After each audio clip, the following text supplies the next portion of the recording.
Hey, what's up, YouTube? No cam for this one because, I don't know, it's just easier to set it up recording this way, get this video done. So we just got dev notes dropped. See, as you can see here, it's 5:05 for me, and this got posted at 5, so it's been up for 5 minutes. Only 196 people looked at it at the time of me looking at it. I only saw Pavel so far, so these are all the units.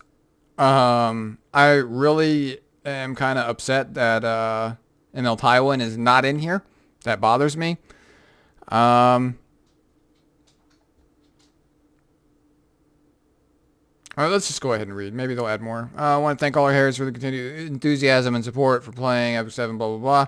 In this post, we will be showing our players the balancing adjustments scheduled to be applied on April 16th. In this update, 6 heroes will be improved.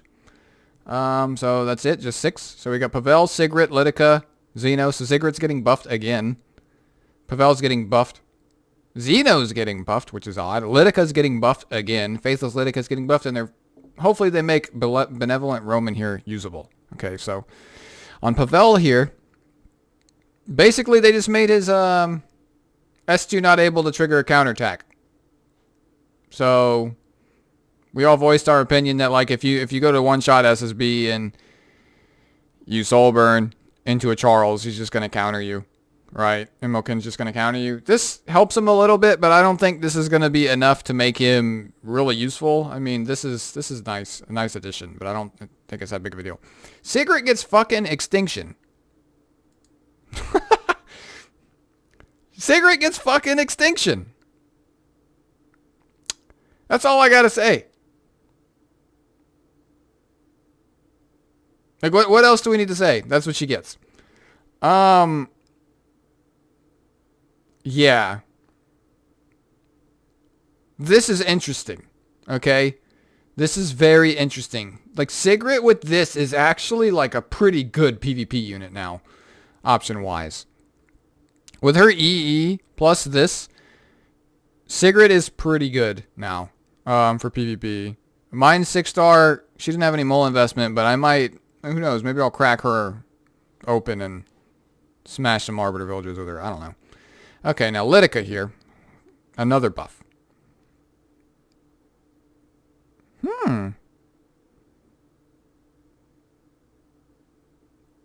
So Thornbush. They added unhealable on top of her S2. And then S3, they took off unhealable and added to where she decreases buff durations by 1 turn. Wait a minute. Why? So she has a strip, and she has a decreased buff. So she has kind of a strip on us. Oh, okay. So if you use this on something with immunity, it can possibly decrease the immunity duration first, and then reset them. And decrease their speed. This is pretty good, and she still gets skill null. This is decent, actually. This is a good change. It's a very minor change, but I think Lidica will be a little bit... Like, she could be fast as shit, so this is a pretty good buff, I think. Not much use talking about much more about it. Okay, now Zeno. I haven't looked at Zeno in a very long time. Okay, let's just read before. Increases damage, or defense and damage of Ancient Beast by 8%. When the enemy, this is his passive, right? Yeah, stacks up to 10 times.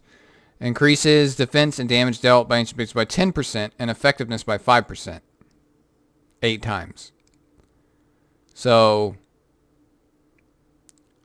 less time to stack. Okay. When the enemy uses non-attack skill. Right. So, you get a free 40% effectiveness when it's maxed out. And 80% damage and 80% defense. That's not bad. Okay, and they changed the 70% to 80 on his S3. That's it. Okay, Zeno is, like, I don't know why you're buffing Zeno. Why isn't this ML Taiwan? That's all I'm going to say about that. And Lidica got a buff, which...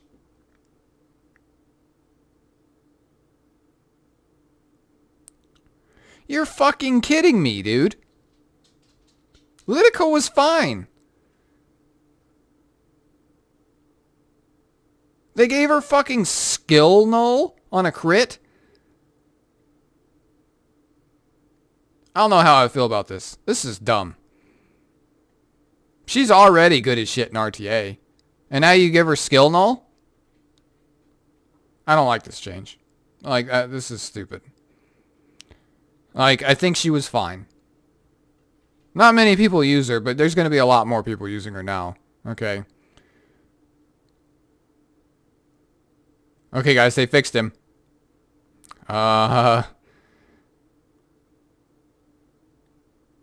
This dude right here. Okay, they fixed him. I'm not sure what his base speed is. But, they flip-flopped his S3, right? So now he dispels a buff and then 75% chance of silence for 2 turns. That's really, like, this is what he needed. And then this, 35% chance to activate mana burst. Effect chance is doubled when the target is silenced. That's not bad. This really, like, fucks with your CR. Okay, he's an interesting unit now. I might build him on my alt. Yeah. I don't have the molas to build him on my main, but I might build him on my alt now. So, I guess that's it. Kind of underwhelming. I think the Faithless Lidica change is stupid, because I think she was already good enough. Giving skill null to one of the, like, fastest CR pushers in the game is dumb. Because now you're just safe, right? I don't know. What's their reasoning? Faithless Lidica was designed as a hero who could provide in an advantageous position for her team by increasing her allies' combat readiness and increasing the enemy skill cooldown to their maximum. However, Airs found it difficult to utilize her. That's because they don't know how to play. Like, have you guys ever seen Shuffles use Lidica? Like, Lidica is fine if you use her correctly. Like, she doesn't need skill null on top of what she already does. But then again, getting crit on her at the same time having effectiveness. Now you guys are making her need more stats. So, I guess making this require a crit kind of implies you have to run a crit neck. So, some people might not have fast crit necks and are using like a fast defense, you know, whatever neck they have anyways. I don't think it's really hard to get crit on somebody just because of a necklace. But reaching those high speeds and having high effectiveness and high crit is going to be a little bit more difficult. So, I don't know. I don't like more skill null. Therefore, Faithless Lidica will be improved so she can be more readily used and have more significant presence in battle by adding a new effect to Hysteria. She turn cycles so fast that, like, she'll be able to consistently put up skill null, like, a lot. So, the CR pusher that protects her team. I don't know how I feel about this. Because the downplay of using these cleave comps, right, was that they're squishy. If you let them all take a free hit, I think that's just too much. Because this kind of nullifies the counters to this shit. Okay, the counters to shit was RNG. Charles RNG, etc. If you take that away, I mean, Charles can still S1, S2, but... And I'm not saying that he's going to, like, hit Lidica off her S2. That's not what I'm saying here. I'm saying, like, the follow-up units after she puts up skill null. Like, so CDOM gets to pop whoever she wants and is at no risk of dying from a counterattack. Or, well, unless he has twos, for example. SSB is, her S2 is just, like, completely nullified now. I mean, kudos for making SSB even weaker, but I don't agree with this change. I don't think this is necessary. This is like making a good unit too good. She's getting kind of the Arby treatment here. I don't like the Arby treatment on units. But that could just be salty because I don't have her. But these are very, like, minor changes. They'd, like, added one thing to every unit. So, yeah. Broman's decent now. You don't have to feel bad about pulling them anymore. And I guess that's it. Let me know what you guys think in the comments. Yeah. We'll see how this impacts the meta. I don't think it's going to impact it too much. But Faithless Lidica is going to be more annoying in RTA. So there you go. Like, comment, subscribe. Peace.